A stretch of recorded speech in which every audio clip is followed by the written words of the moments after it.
My name is Kim Garst. I've been an online entrepreneur for almost 30 years and I'm extremely passionate about helping others shorten their learning curves when it comes to increasing their bottom line using digital and social media.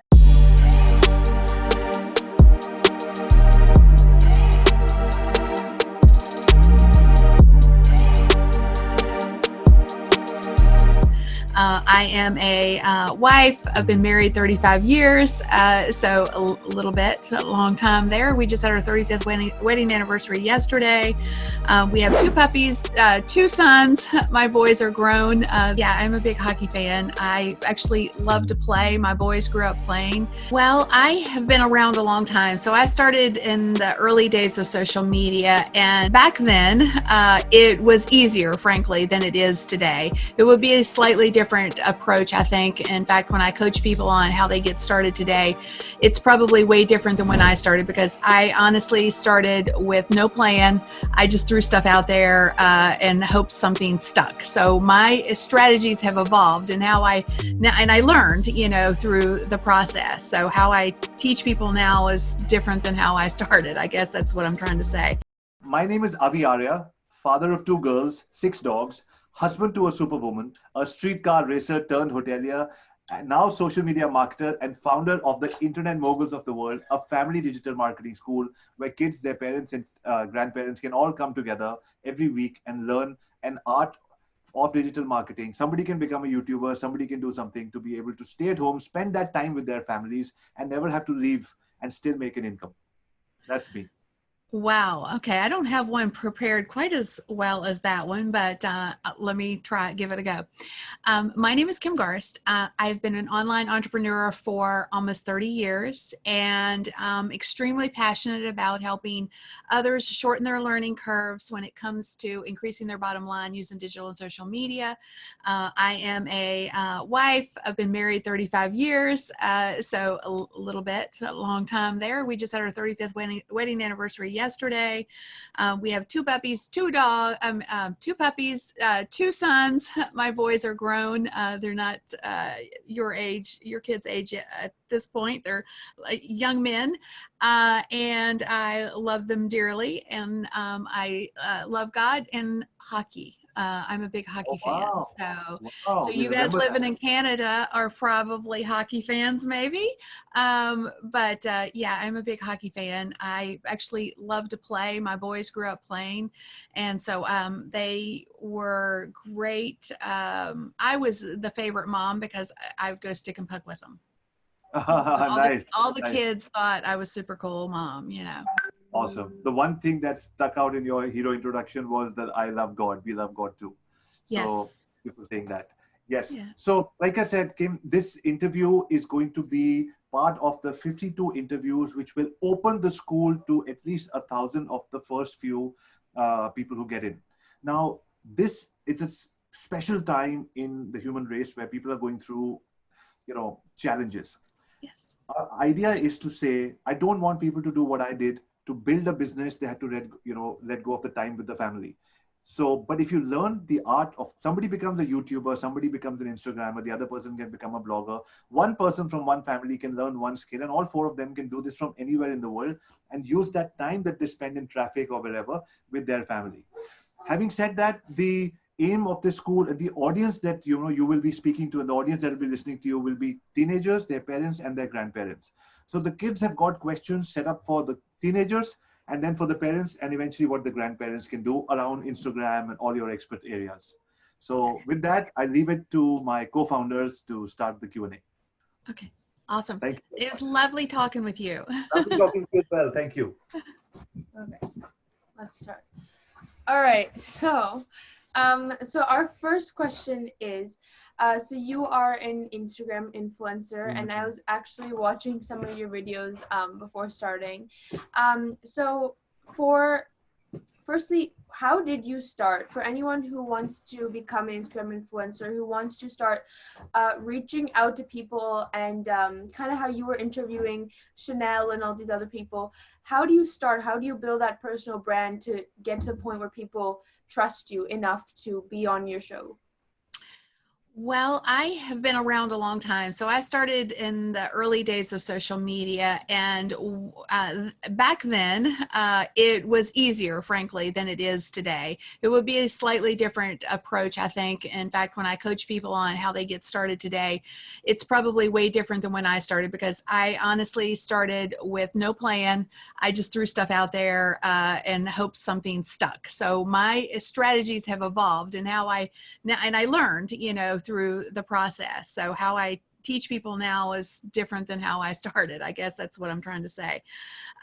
But when it comes to building and creating a show, which is what I do, my Marketing That Grows Your Business show, and then I repurpose that content for my Instagram, IGTVs, and videos, etc., YouTube.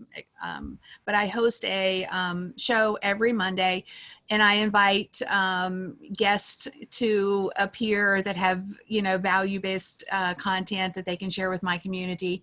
And then, we repurpose that content for all the social channels. So hopefully that answered your question, but if you want to dig into it a little bit more, any place along the line, I'll be happy to. Okay, awesome. So, so kind of how do you build a personal brand? Like, what would your tips be to anyone who wants to start and become as successful as you are? Awesome. That's such a great question. When it comes to a personal brand, I'm a huge fan of a personal brand. I think that really the only serious drawback is exiting out of a personal brand. So if you want to like sell your business in 10 years, a personal brand is probably not going to be your best bet. But outside of that, a personal brand is amazing, and it gives you the opportunity to really leverage the community that you build to monetize, to become that influencer. And, I think a lot of times people think, they look at influencers and they think that you have to have a massive community in order to be an influencer, and that is not true. You can have a very small community and be a micro influencer. You have 500 people that are connected, or 1,000 people, or 2,000 people, or 10,000 people. It doesn't take hundreds of thousands of people to fall in under the influencer category. But owning your name and representing your brand from a personal perspective is so value based. It's basically, from an influencer perspective, sharing your life and sharing your thoughts and your perspectives on things, your knowledge, your recommendations. There's a lot that goes into it, and you can approach it from what I would call a holistic approach, which is what I do, which is everything. I share life, I share, all kinds of different things through my personal brand. But you can also leverage your personal brand with just, segments of you. If you are uncomfortable sharing your personal life, for example, it's not always something you have to share. You can pull segments of you out and let that be what represents your personal brand. Awesome. Okay, Aviana, your question. So my first question is, when you were growing your business, what was your biggest struggle and your biggest mistake that you made while starting or growing your business that you want to tell people to avoid? Yes. So my biggest struggle, because I started my business almost 30 years ago. So it was when the internet was just getting started good, when it comes to the commercial aspect anyway. And I struggled because I didn't know a lot, I did, especially in the internet world. So I didn't even know how to cut and paste when I started. So I know a lot of people today take that for granted, because they grew up with it, or they knew it, but I'm a little older, so so I didn't know that kind of didn't have that knowledge, and there wasn't the access to knowledge that there is today. Like, there wasn't YouTube, so you couldn't watch videos to pick up something that you don't know. There wasn't a lot of blog content at that point. So the biggest struggle I faced on the front side, and I think a lot of people still struggle with this, but for different reasons, is knowledge. You know, what knowledge? For me then it was lack of knowledge and lack of access to knowledge. Today it's too much knowledge. Who do you pay attention to? You know, because there's so many people out there saying they have the answer to what you want to know. So trying to just, you know, weed through all the knowledge is kind of a challenge. But I think when it comes to embracing the struggle is, you know, pay attention to one or two people that have that are doing what you want to do, you know, what you want to know, and key in on that. Learn from them. Invest in your knowledge is probably my biggest piece of advice to someone who has that same struggle. Because like I say, when we're approaching our businesses, that's usually the barrier to entry, right? You have to know something, or you want to learn something, or you want to do something.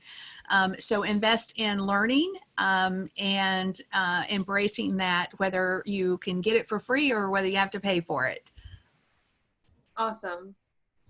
Okay.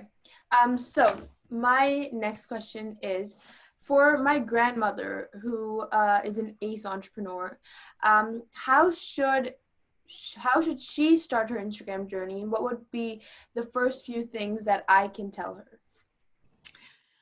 I think the first thing you have to decide is why you're on Instagram. You know, what is your end goal? And if it is, you know, just to, like, I'll just use my husband as an example. My husband signed up for an Instagram account, and his goal was just to check out what the kids were doing, right? Now, you know, from a grandmother's perspective, that might be the same. She might want to find out what's going on with her grandkids or her, you know, or her kids, or and kind of connect with, you know, who they know, kind of thing. But if your goal is more of a, you know, showing up and providing value of any sort, because I feel like that our older generation are so value-based and they know so many things. They're just chock full of wisdom, and yet they don't sometimes value what they know. You know, so if you can get them to embrace that, their wisdom that they have throughout the course of their life, that they've accumulated during the course of their life, and be okay with sharing that on Instagram, it would be a great platform for them. You know, I see a lot of grandparents or, you know, maybe grandmas, more grandmas, I think, than grandpas, but grandmas that are really stepping into the Instagram scene and, you know, sharing a variety of different things. Sometimes it's just wisdom. Sometimes they have they've developed a platform for, you know, teaching older women how to do their makeup, or teaching fitness. There's just what is it? What are they passionate about that they can, you know, really pour their knowledge and passion into something that they can share on Instagram. Awesome. Awesome. Okay, Aviana? So my second question is, how do I or someone my age start my business, like with a blog or with like, how should I start my business? Such a great question. So it's fascinating too, because there's so many answers to that question. And at one point in time, I would have had a different answer. So let me explain that real quick. When I first started in social media, I really thought it was the end all be all. You know, I thought this is so great. This is such a great way for me to like build community and, you know, talk with people and have connection. And I still believe that, by the way. I still believe that to be true. But the difference when it comes to driving revenue versus just building community is a bit of a different animal. And so the majority of my sales come from, they don't come from social media. They come from my list. So, you know, moving people from social media to my list has been a big part of my business model. But if I was just starting today, I would definitely start with one thing, which is content. Now, content can come in a variety of different ways. In my recommendation, the easiest way to do this would be to approach it from a video perspective. So sit down and record a video that is, you know, whatever you want to share, and then repurpose that video for all of your socials. That's the easiest way to start to attract the right people to you and your business, and not get lost in the overwhelm of trying to do it all. So if you are trying to write a blog or, do all the social stuff, a video is a great place to start, because you can transcribe the video and turn it into a blog post, or do a vlog, not necessarily have to do the transcript. But yet it's a piece of content that's searchable, focusing in on that opportunity to have that searchability, whether it's on the Google, I call it the Google machine, or YouTube. Pinterest are great places for what I call, what is the term I'm trying to searching for here? It has more longevity, that type of content on those platforms, versus a tweet that lasts 30 seconds, So really gearing your content to places where you can be found for longer periods of time. People are searching for you and can find you there, is smart, versus, some of the social platforms have very small windows of opportunity. Wow. Okay. Yeah, that definitely made sense.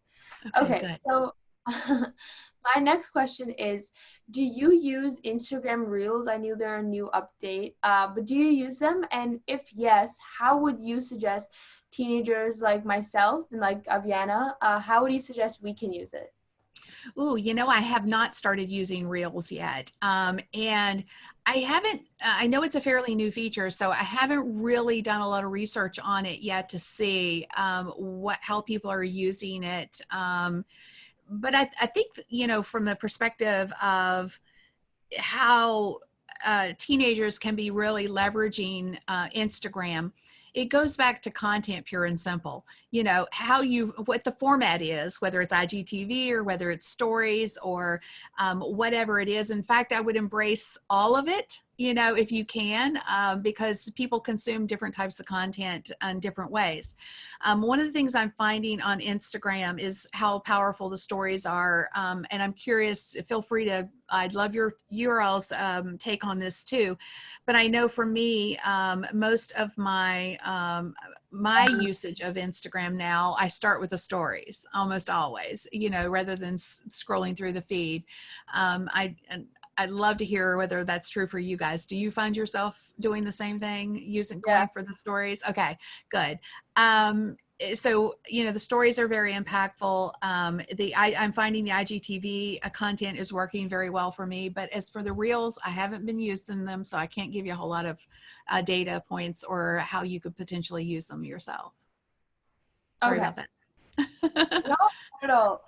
Okay, so my next question is, we use micro videos. So when we, reach out to you and other influencers in this book, we either send emails or we send videos and invite them to be a part of this journey. So we find that is very personalized and it really connects with the person. How did you reach out to people, or how do you still reach out to people to be on your show? And like we see on the Instagram clips, how do you get people to come on? Yeah. Well, not most, all of my guests so far have been previous relationships. So I know them personally. So I just reach out and ask them to be on my show. And even if, and that, of course, that goes back to the fact that I have a personal brand and I have so many connections and relationships that I've worked to build over the years, right? And that will happen to anybody who does the same, who invests in the time and the connections that they build in the social space. So for me, so far, it has been just a personal outreach. Sometimes I'll reach, depending on how I communicate with them normally. If I have their phone number, I'll text them, or that is one thing I try to do. I try to reach out in a congruent way, meaning how I would normally communicate with them is how I reach out and invite them to be a guest on the show. So if I normally communicate via Facebook Messenger, then I'll send them a Facebook Messenger request. Or if I normally communicate with them through Instagram DMs, I'll send them a DM on Instagram, or an email or a text. So I try to, keep it in the lane of how I would normally communicate with them, because everybody has a different style of communication.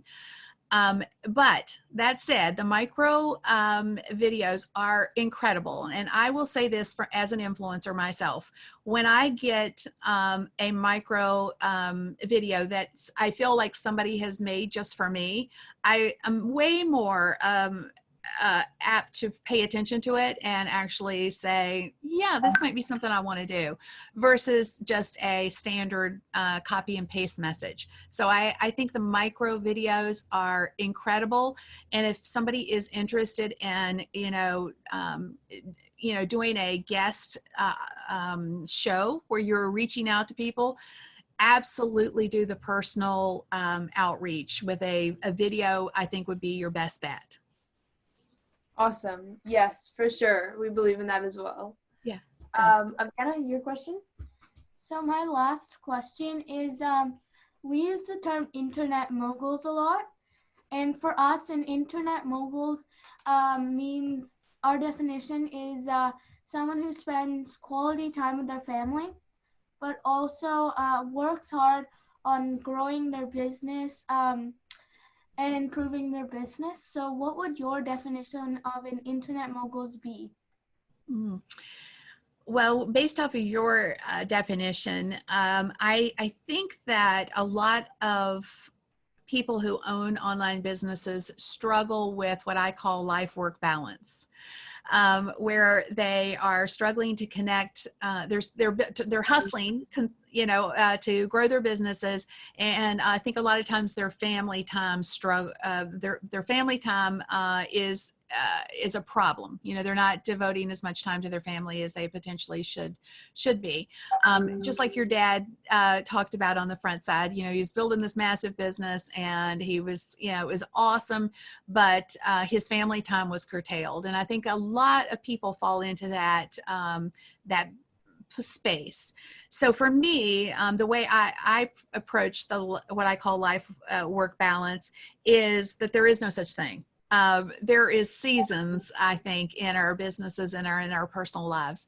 If we are, if we have a place in our business where, we need to go all out, we have to work the long hours, maybe we're doing a product launch or something like that, where, there's a lot of time and energy that needs to go into that. So we, we do the work, we get it done. And then there's other times when we can take a week off or 2 weeks and our business doesn't fall apart and we can go hang out with our families. So I think there's a balance, but unfortunately still, I think there's a lot of people that don't have that balance yet. And that is a big message. And I love that you guys are embracing it. I think a lot of people need to understand how to step back, put some boundaries around their businesses so that they have family time. Awesome. Great question. Thank you so much.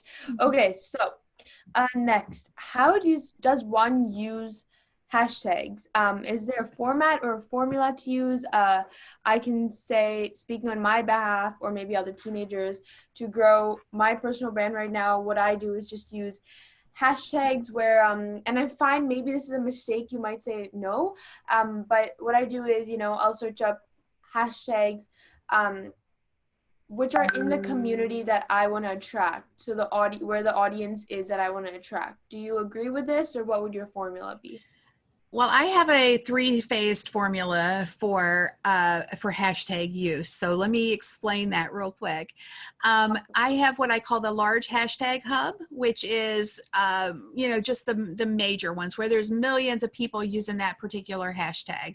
And maybe you pick, a couple of hashtags out of that pile, if you will, and you can use that. And then the middle of the pile, which I just call a mid-range hashtag hub, is those hashtags that are still trying to attract the right people, but they don't get as much traffic. So maybe like social media would be one of the large hub ones, right? But maybe social media marketing would be in the mid-range hub pile, so I'd choose a few of those, and then I would choose in the small hub, I would choose some either branded hashtags so I can start branding my business specifically, or what I call the low hanging fruit, the small hashtags like, social media marketing for realtors, or, those smaller, like low hanging fruit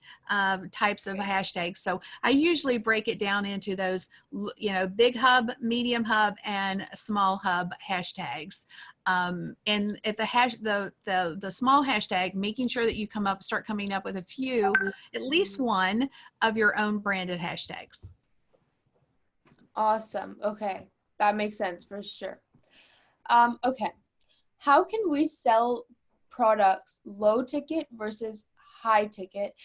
What would be the strategy for that? It has been my experience that most of the time when you have something that is high ticket, and I classify anything that's high ticket above 2,000 US dollars, you have to get on the phone. I mean, most people today will not spend money, that much money, without, physically talking to someone. When it comes to low ticket items, it has kind of been an interesting dynamic I've seen in probably the last 6 months, specifically with Facebook ads in particular. There is a big push, and it is working beautifully, to sell low ticket items, directly. In the past, there's been a lot of people who will lead with something free, and then they'll ask for a low dollar sale, But there is, I call them mini offers, where you're packaging together something that's, again, low ticket but solves one problem, and you sell it for something that's low dollar, meaning anything that's less than $50 US. And so those are working very well, and people are actually purchasing those right off the bat without any lead in with something that's free, because there's not that much, it's not that much of an ask. They're willing to risk a little bit of money. They're willing to risk a little bit of money, but when it comes to those higher ticket items, most people you have to talk to them. And then there's things in between, obviously. If you're selling something that's $1,000, maybe you give them the opportunity to make payments. Awesome. That usually helps solve that problem. Right. Okay. Perfect. Okay, so my next question is, how do you find a niche on Instagram? For me personally, for any teenagers watching this, even maybe adults, I really like dancing. I really like vlogging. I really like animals. So how do I find one particular niche, or do I need to find a particular niche to grow on Instagram successfully? Such a great question. And I think it needs to start with what you're passionate about. Like you just talked about, you really love dance, and, what does that look like for you? So is that ballet? Is that tap? Is that whatever? That's where the niching really comes into play. And there's an old saying that the riches are in the niches, or niches, whichever way you want to say it. And there is a lot to be said for that. When you really start to niche down, because let's say, for example, let's use the dance example that you were just sharing. You love dance, but if we start to niche it down, and like it's just tap, right? Or it's whatever, then you really, that if somebody is interested in tap, they may not be interested in some other form of dancing, ballroom dancing. Like that's totally different, right? So you can really start to build a community of people around something that is niched down, and you're speaking directly to them. There's also another old saying, when you try to speak to everyone, you speak to no one. So the value of niching down is in my opinion, very, very important. Sometimes that happens by evolution, not by intention. So sometimes you start at a bigger platform, and then you work down as you evolve and grow in your business and your influence. Awesome. Okay, great. So now a little bit of a personal question. I started a YouTube channel around self-love because I personally have been through bullying, and I know that a lot of other people can relate. I know that in high school right now, a lot of times, myself as well, we always compare ourselves, we're always judging ourselves. So I started a YouTube channel on self-love. What exactly do you think I should do with that? And what are your views on self-love? Such a great question. So I'm a protector by nature. So like, it just makes me like, just want to punch somebody when I hear somebody say they've been bullied. Because it just makes me upset. But anyway, that's a whole other thing. But I love that you are embracing this concept, because even the concept, something you said that I really keyed in on was, sometimes we are our own worst critics, right? Where we don't love ourselves, so therefore we don't project that, right? And I often say this as it relates to business, but it's true from a personal perspective too. If we don't value us, neither will anyone else. So it starts with us. You know, if we don't love ourselves, then how are we going to get other people to respect and love us too, right? So, you know, that self-love and learning to have that and project it, because it's important. We give off vibes whether or not we know it. So if we don't value ourselves, don't love ourselves, then we give that vibe off, and therefore people don't treat us the way they should, because we don't value ourselves. So really helping people embrace and love themselves, regardless of their size, their shape, their color, their background, whatever it is, I give you kudos for that. And I wish you much success in really stepping into that and sharing that from a passion, a heart-centered place, which I feel like you have, is, I think, going to attract exactly who you need to help. Thank you so much. Do you think reproducing content is important? Like, if I post something on YouTube, do you think I can still post it on Instagram?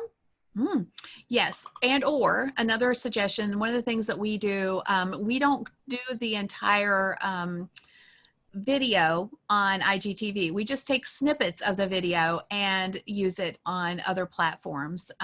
So repurposing that content, you can take one piece of content, like your YouTube video, for example, and turn that into 100 pieces of content.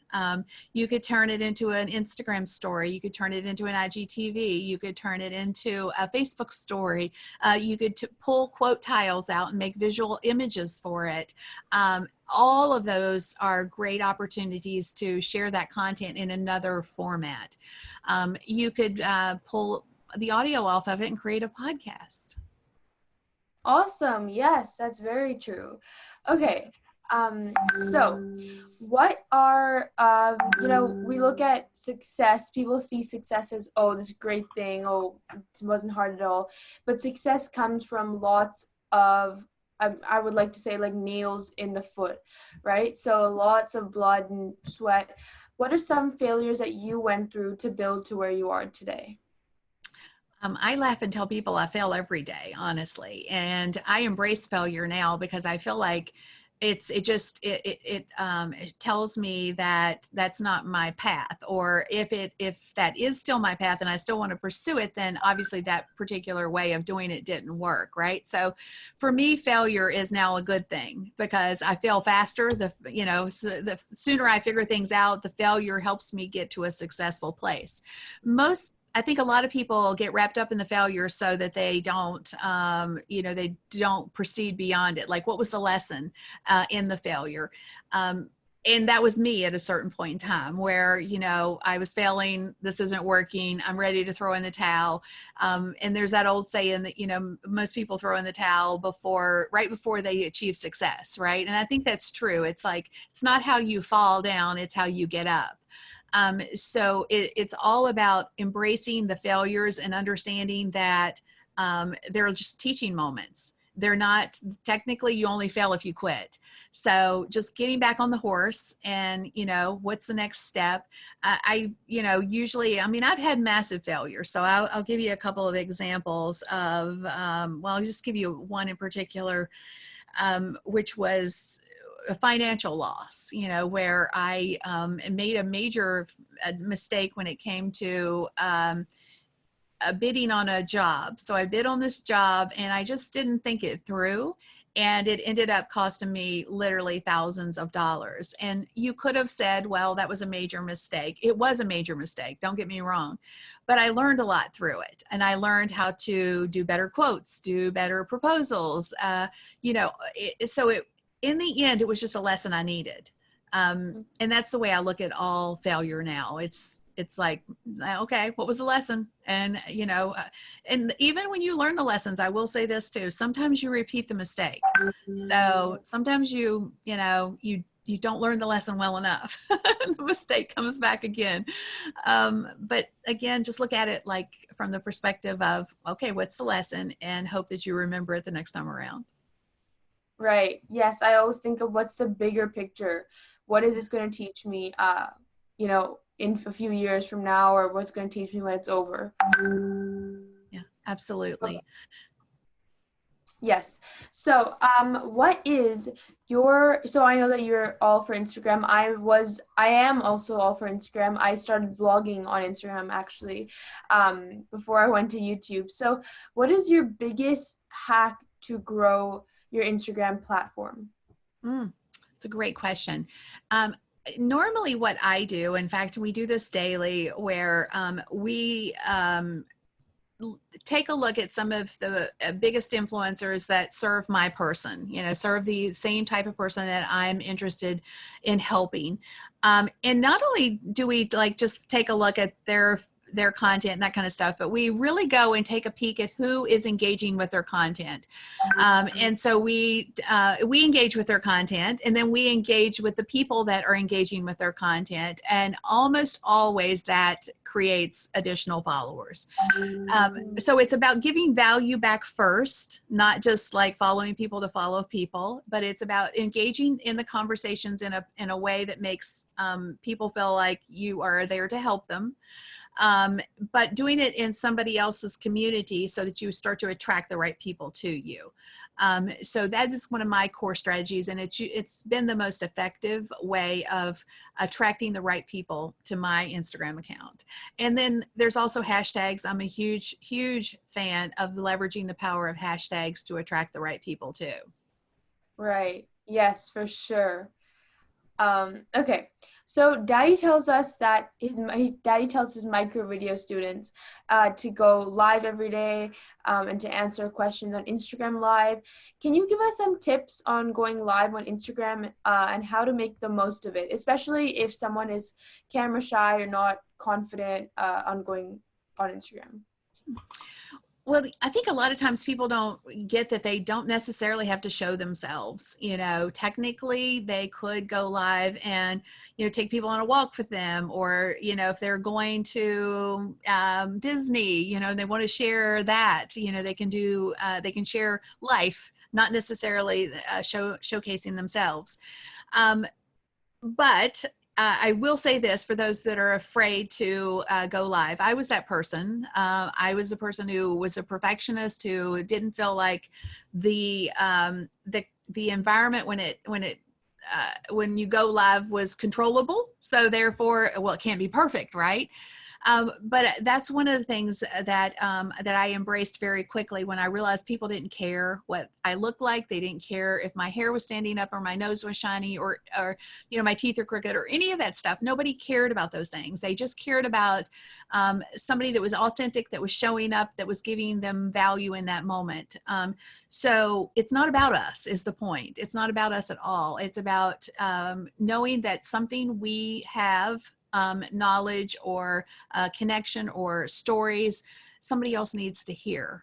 And if we can get over ourselves and put ourselves out there with that intent, then everything else will fall into place.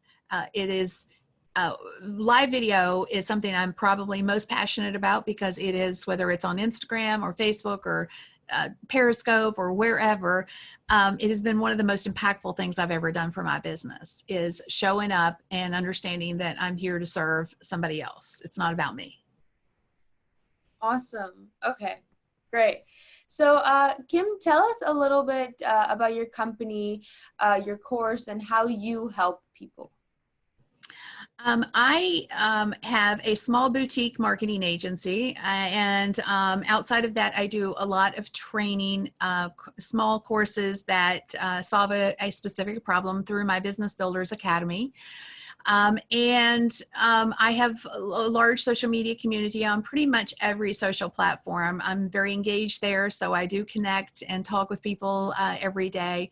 And then, of course, every Monday I do my Marketing That Grows Your Business show, where, again, I'm trying to show up and give value in a meaningful way to people who are, trying to increase their business, grow their business, or, something I'm super passionate about is helping people increase their profits. And so that's essentially my business. And then again, my focus is because it's something that was such a struggle for me, was the learning curve. How do I help people learn faster, implement faster, and get to the money faster? Great. Awesome. Great. Okay. I think we have a few more questions here.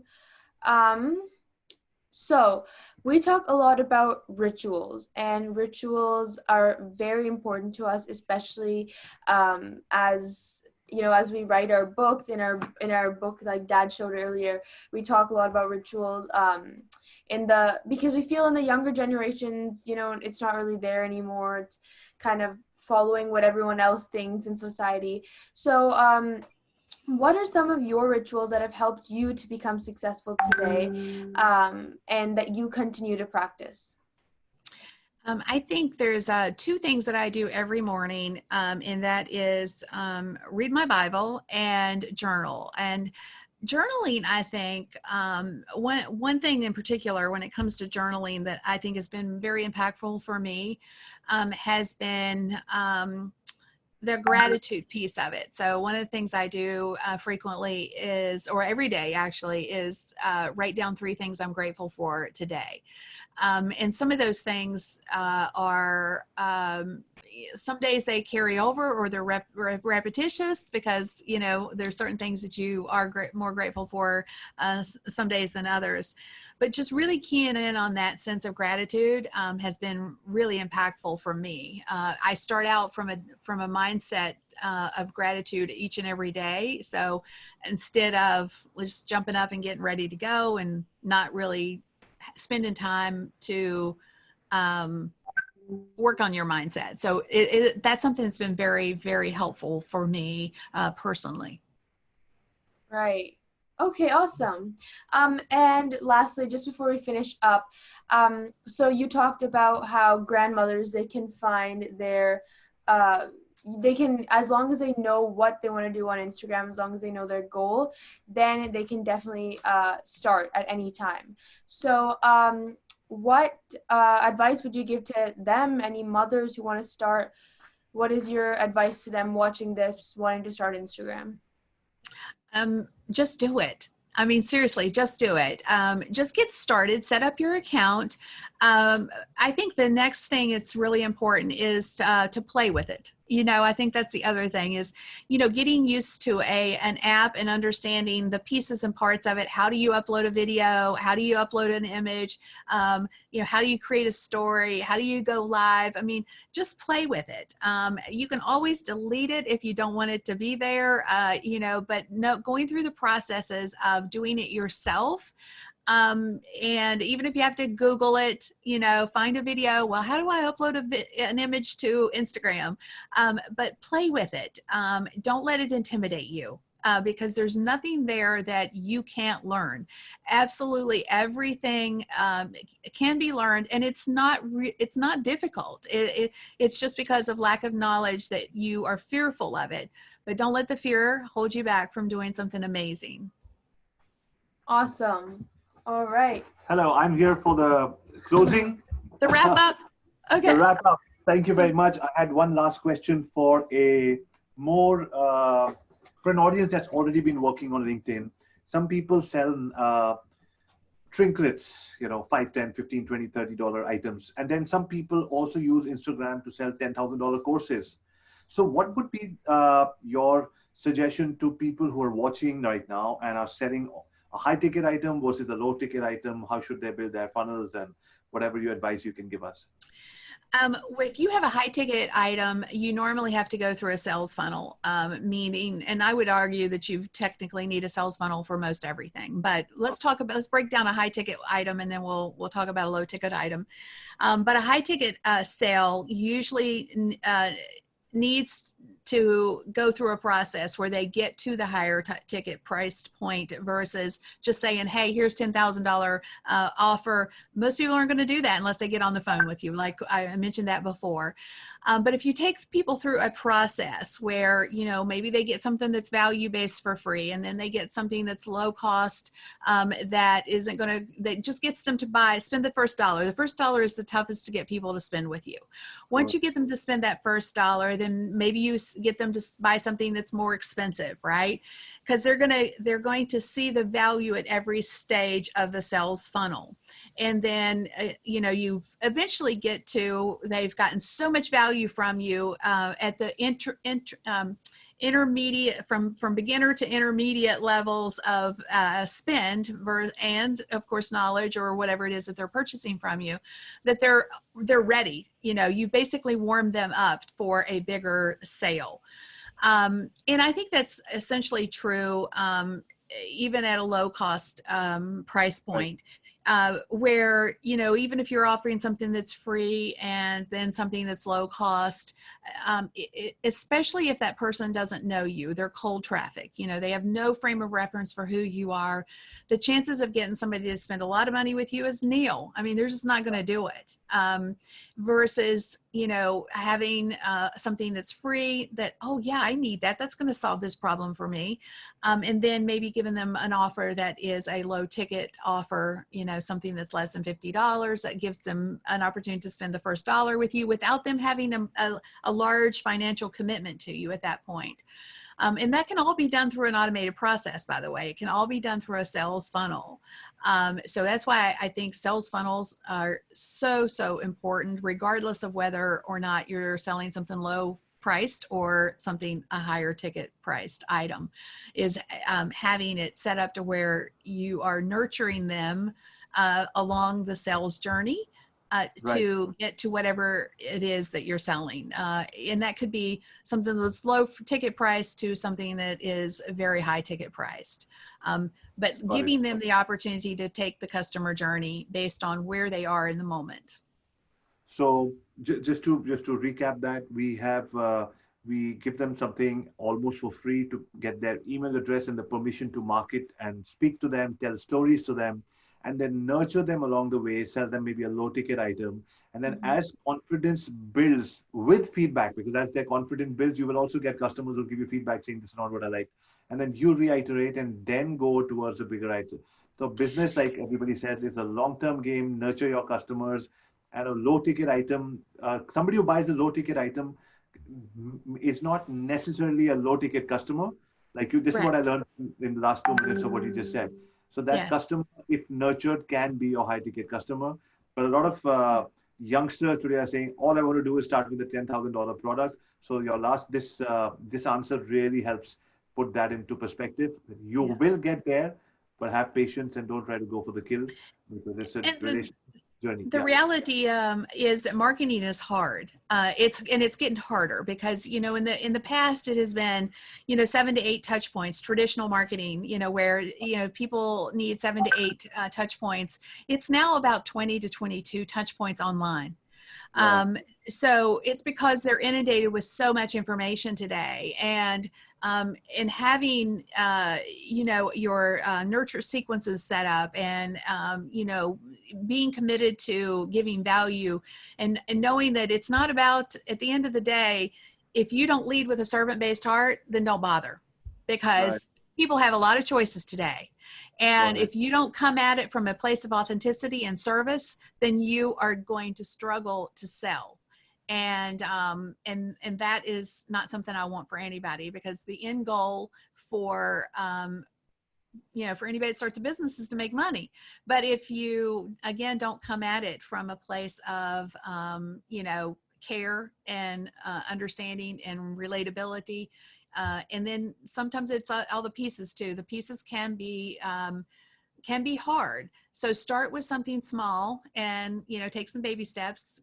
Maybe you get something that's low cost set up, because Right. unless you have a massive community that already has a know, like, and trust factor with you, they're not going to spend a lot of money. And the other issue you can be up against is if you train your community not to spend money with you, even when you put an offer out. In other words, if you give everything for free always, then, and you all of a sudden say, oh, here's something for sale, they're going to be like, why are you not giving that to me? So From you can, you don't sell. Okay. yeah. So you can condition your community to not buy from you, Wow. or you can condition your community to buy low cost things from you. I've been very guilty of that, where I'm always wanting to give people an opportunity to get started, and so I've been up against that battle myself, where if I put something out that's $2,000 or $5,000 or $30,000. It's not as easy for me, because people are more used to spending a little bit of money with me versus a whole lot of money, so you just So have to powerful. be careful. Thank you so much. I've not heard anybody ever say that. And every digital marketer with a list who's been selling for a few years has this problem, but I don't think anybody's voiced it the way you have. And thank you for telling me that, because we have built a community of almost about 200,000 people in our list and everything, and we're conditioning them. And I never thought of this with that much clarity. Mm-hmm. Thank you so much. Yeah, absolutely. So it's again, there's so many things to consider these days. It can be overwhelming, but again, just take the baby steps, and eventually you'll be running. Perfect. So we've taken the 1 hour. It's exactly 1 hour on the dot that we asked for. My last question is, Raya, do you think my glasses are cooler or hers? I like both. Good.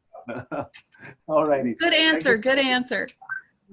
Thank you so much, Kim. Like I said, last time I built a business because I wanted to prove to my dad that I worked well with you and I can do something on my own. This time it's proving to myself and my family. So every time there's life is a new challenge, a new fire. And but this time I'm starting up at 44 with a lot of baggage plus a lot of information. I'm trying to let go of the baggage, but keep the experiences of life alive.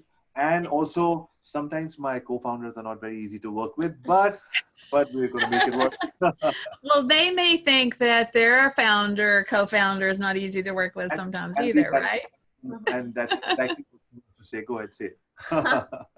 So no, but it was lovely to meet you guys, and I'm super excited that you are fostering two amazing young ladies into entrepreneurship. So you go. I wished, again, hindsight, I didn't really train my boys up to be entrepreneurs, and I wish that I had. So it's exciting to see it. I'm extremely passionate about young people becoming their own, owning their future versus letting somebody else own it for them.